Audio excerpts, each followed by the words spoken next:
राज्यात गणेशोत्सवानंतर कोणत्याही क्षणी आचारसंहिता लागू शकते। मुंबई आणि मुंबई उपनगरात कशा प्रकारे विधानसभा निवडणुकांच्या लढती होतील याकडे सगळ्यांचं लक्ष आहे। विक्रोळी विधानसभेत कोणता पक्ष कोणत्या पक्षावर वरचढ ठरतोय, कुणाची हवा आहे हे सांगणारा हा आमचा विक्रोळी विधानसभेचा रिपोर्ट। विक्रोळी मतदारसंघात गेल्या 10 वर्षांपासून सुनील राऊत यांनी शिवसेनेचा भगवा फडकवला। शिवसेनेत झालेल्या बंडानंतर सुनील राऊत यांनी ठाकरेंसोबत थांबण्याचा निर्णय घेतला। त्यामुळे त्यांची उमेदवारी ही जवळपास निश्चित मानली जाते। शिवाय ठाकरेंच्या सेनेचे फायर ब्रँड नेते म्हणून ओळख असलेले संजय राऊत यांचे ते बंधू आहेत आणि त्यामुळे महाविकास आघाडीकडून त्यांच्या नावावर शिक्कामोर्तब जवळपास निश्चित झालं असल्याची चर्चा आहे। मग राहतो प्रश्न तो महाविकास आघाडीच्या राऊतांसमोर नेमका उमेदवार कोण। विक्रोळीत सुनील राऊतांसमोर कोणाचं आव्हान? मंगेश सांगळे भाजपा, मंगेश पवार भाजपा, सुवर्णा करंजे माजी नगरसेविका शिंदेची शिवसेना, विश्वजित ढोलम मनसे। या शिवसेनेतून 40 आमदार गेले तरी उद्धव साहेबांच्या नेतृत्वाखाली परत एकदा शिवसेना मजबूत झाली आणि एवढी संघटना मजबूत झाली की जे शिवसैनिक राहिले हे कट्टर उद्धव बाळासाहेब ठाकरेंचे शिवसैनिक राहिले। त्यामुळे आव्हान अजिबात नाही। मी या मुंबईमधून सर्वाधिक मताने जिंकेन। आता अनेक लोक माझ्या संपर्कात आहेत, अनेक लोक येऊन भेटत आहेत, कारण माझं 5 वर्षातलं काम लोकांनी बघितलं आहे आणि त्यामुळे असा आमदार आम्हाला हवा आहे असं लोकांचं म्हणणं आहे।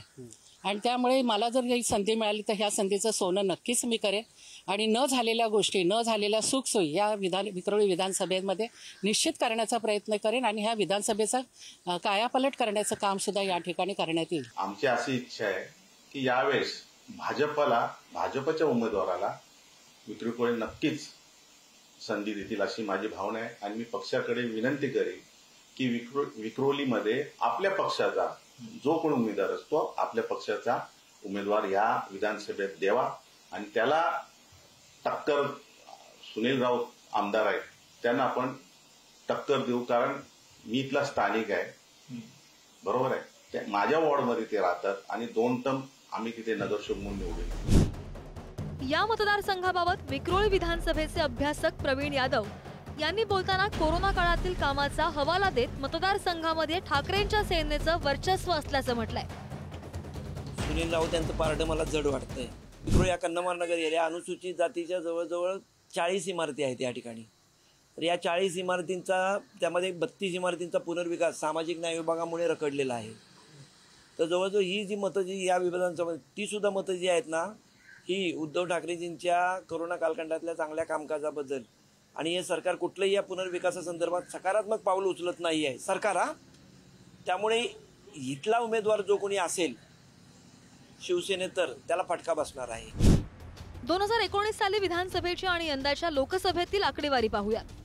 सुनील राऊत शिवसेना 62,794 मतं, धनंजय पिसाळ राष्ट्रवादी 34,953 मतं, विनोद शिंदे मनसे 16,042 मतं, सुनील राऊत यांचा 27,841 मतांनी विजय झाला। 2024 लोकसभा निवडणूक विक्रोळी मतदारसंघ। संजय दिना पाटील ठाकरेंची शिवसेना 68,672, मिहिर कोटेच्या भाजप 52,807। 2019 चा निकाल जरी सेनेच्या बाजूने असला तरी तेव्हा सेना एकसंध होती आणि त्यामुळे यावरून थेट अंदाज बांधता येत नाही। तसंच लोकसभेमध्ये सुद्धा ईशान्य मुंबईमध्ये मराठी विरुद्ध अमराठी उमेदवार असं राजकारण रंगलं होतं। विधानसभेला तसं होण्याची शक्यता कमी आहे। त्यामुळे या दोनही निकालांवरून 2024च्या विधानसभा निकालाचा अंदाज बांधणं शक्य नाहीये। निकाल काय असेल हे केवळ मतदारच ठरवू शकतील। चेतन सावंतसह विक्रांत शिंदे, पुढारी न्यूज, मुंबई।